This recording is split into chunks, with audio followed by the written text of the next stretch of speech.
Sur les côtes marocaines, on pratique toutes sortes de pêches. La pêche à la ligne sous le regard d'Allah le miséricordieux, la pêche professionnelle sur de vieux rafiaux et la pêche du marlin blanc. Un poisson taillé pour la course et le combat, une immense queue verticale fine comme une lame de faux, des nageoires pectorales plantées comme des ailerons d'avion supersoniques et une nageoire dorsale entièrement repliable. Ces dispositifs lui permettent des pointes à plus de 100 km/h sous l'eau et des demi-tours sur quelques mètres. On peut savoir ce que tu notes là, Christian? Toutes les coordonnées. Où on a pêché, l'heure, l'état de la mer, la durée du combat, le point exact où on le pêche. Et puis après on met la marque dessus avec toutes ces données, en mettant la marque après. Si quelqu'un le repêche et que le tag est renvoyé à l'adresse qui est marquée sur la marque, on peut récupérer un tas de données pour savoir combien de temps il est resté entre les deux captures, s'il a progressé en poids, pas mal d'informations comme ça, surtout le parcours qu'il aura fait après pour savoir la migration et tout ça, donc un tas d'informations qu'on peut avoir. Voilà. Allez, ok, on voit ça demain matin. Lever du soleil sur le port de Mohamedia. Bienvenue chez Laurent Sayoun. Le One More appareil. L'équipage prépare le matériel, les lignes de pêche, nylon jaune pour mieux suivre le marlin sous l'eau, la mécanique précise des moulinets et le choix judicieux des teasers.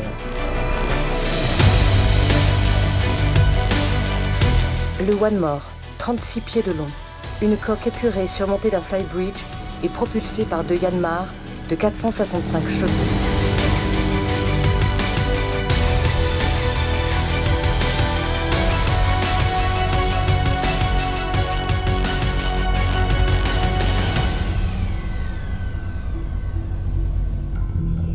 « 20 ou 30 miles au large des côtes marocaines.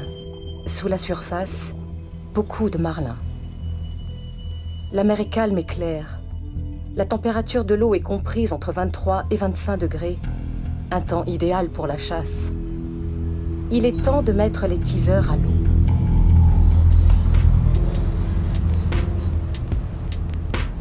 Sur le One More, on pratique une pêche appelée le switch and bait. Les leurres d'abord pour attirer le poisson, puis un hameçon circle hook avec un maquereau pour le ferrer. Le One More tire des bords dans le courant chaud, traînant ses teasers comme les décorations multicolores d'un arbre de Noël. Le voilà, l'équipage a repéré sa silhouette et ses nageoires bleues électriques.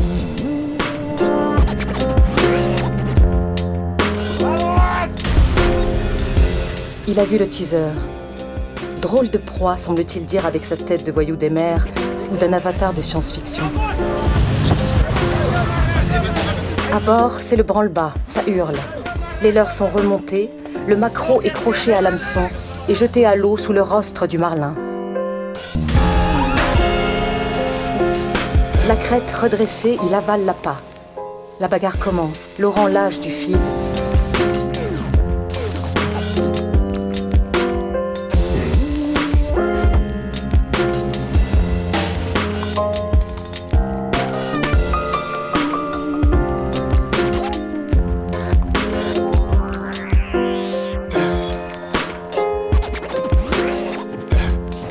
Nerveux.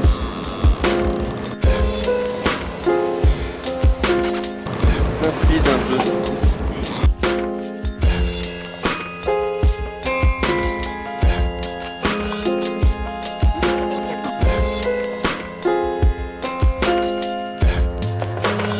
De la main, Laurent fait signe au capitaine de manœuvrer le bateau. Arrière, stop, ne bouge plus. Le marlin plonge.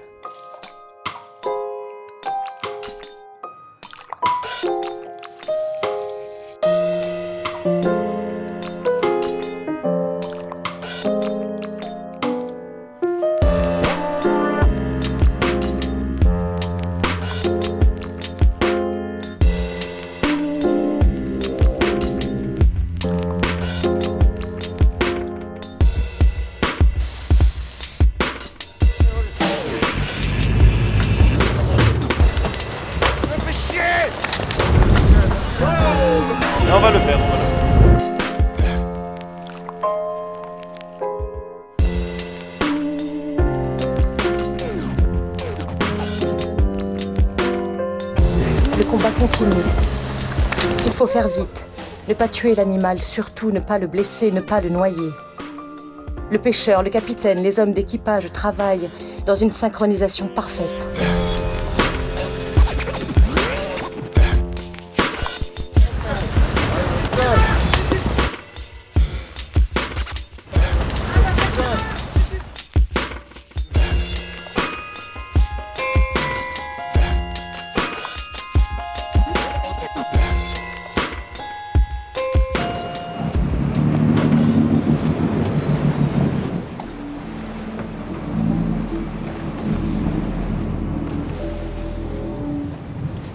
Il est immobilisé le long de la coque. Un homme d'équipage le ligne, un autre le tag et coupe le bas de ligne. Le combat est terminé. Bravo à toute l'équipe. Hein? Petit marlin, 16 livres. Il est difficile à voir, non, celui-là. Il n'était pas très compréhensif. Il voulait pas se faire relâcher tout de suite. Je pensais qu'on allait le tuer. On l'a relâché. Bravo les mecs. Vous l'avez tagué, non? C'est ça? Oui, on l'a tagué aussi. Tagué, relâché, enlevé l'hameçon. On lui a fait un bisou et on l'a laissé partir.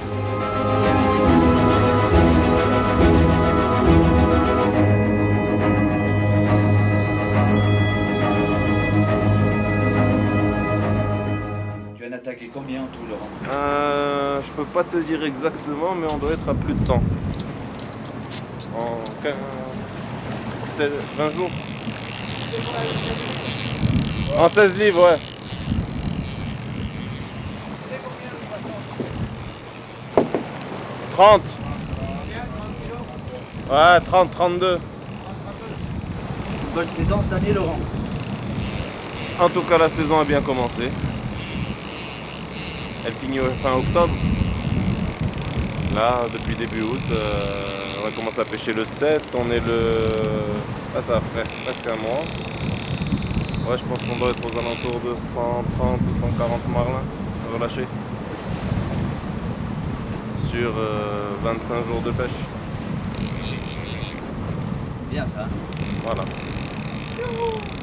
Mais c'est pas fini, la saison n'est pas finie. Nous allons continuer. La vérité. Laurent Sayoun cumule les records de pêche du marlin en Atlantique. Été 2013. 191 marlins pêchés en 41 jours de pêche, 101 relâchés, 90 tagués. Été 2014. Après 36 jours de pêche, 160 marlins pêchés, 50 relâchés, 110 tagués. Et pour finir, été 2015. 36 jours de pêche, 322 marlins pêchés, 107 relâchés et 215 tagués. Malgré ces centaines de marlins capturés puis relâchés, l'émotion reste intacte. À chaque fois, le combat est différent, mais toujours aussi violent, intense et furieux.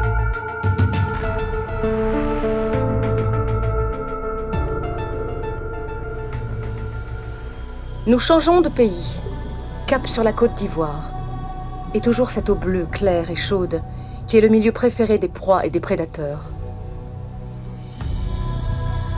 Une plateforme pétrolière abandonnée, sinistre enchevêtrement de tuyaux et de structures métalliques rouillées. On dirait un cimetière de vieilles bagnoles en pleine mer. Et puis miracle, sous les eaux bleues, les colonnes métalliques se transforment en piliers de cathédrales. Cette friche industrielle est devenue le royaume des poissons avec ses nurseries, ses habitants et ses prédateurs. La brume est grise et moite. Il fait chaud, l'air sent le cacao. Bienvenue dans le monde du capitaine Stéphane Milez. Le Black Pearl quitte le port autonome d'Abidjan. Le Black Pearl poursuit sa route jusqu'à sa zone de pêche. Un immense navire baptisé le Baobab par les Africains.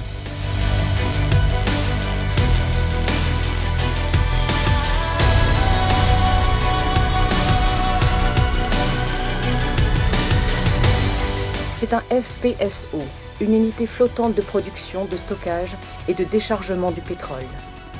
la troisième du monde avec ses 430 mètres de long, capable de stocker 1 500 000 barils de pétrole.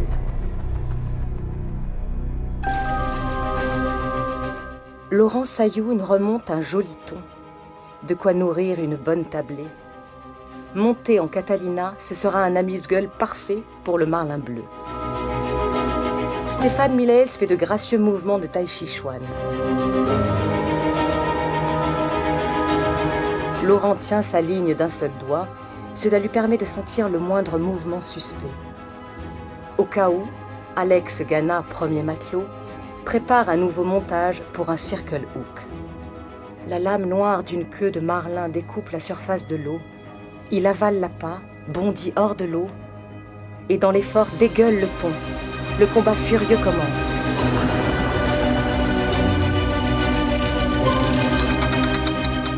Qu'est-ce qui se passe? On est sur un très beau poisson. J'ai mon ami au siège en bas là. Il est sur un poisson de 400 kg sans problème. Et le seul problème, c'est qu'elle nous suit. Elle nous suit en bas et on n'arrive pas à la faire monter. Donc elle tourne en rond avec nous. Elle doit être à 25 mètres dessous. Très très beau poisson. Et voilà quoi. C'est un peu de mal quoi. Un peu de mal à la faire monter. Mais ça va aller, ça va aller. On a le temps, on a le temps. On a le temps.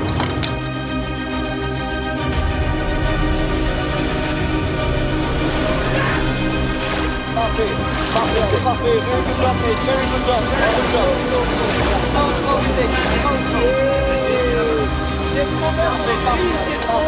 Parfait, Alex.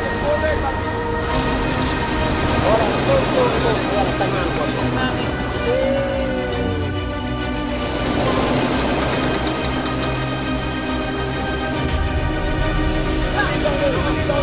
Attrape le nez. Attrapez le nez. Parfait, c'est parfait. Very good job, mate. Very good job. Very good job.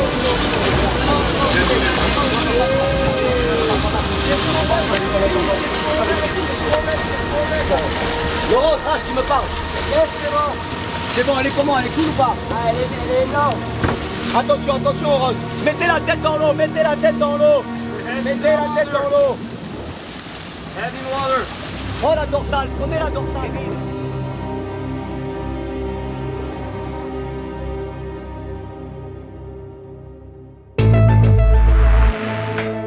Le marlin s'éloigne doucement. On distingue encore son ruban rouge alors qu'il disparaît progressivement dans les profondeurs. C'est une femelle marlin, poids estimé avec prudence autour de 900 livres. Madame Marlin est plus grosse et plus grande que Monsieur Marlin. Cette fois-ci, sa taille et son poids sont insuffisants pour être embarqués. Le record du monde à battre est de 1400 livres. Il sera simplement marqué et relâché. Peut-être le retrouverons-nous dans quelques années.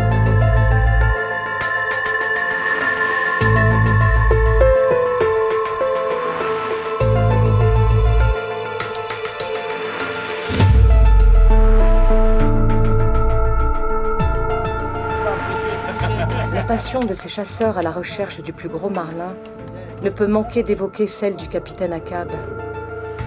Songez à la ruse de la mer et à la manière dont ces créatures les plus redoutables glissent sous l'eau, à peu près invisibles, cachées par les plus suaves tons d'azur.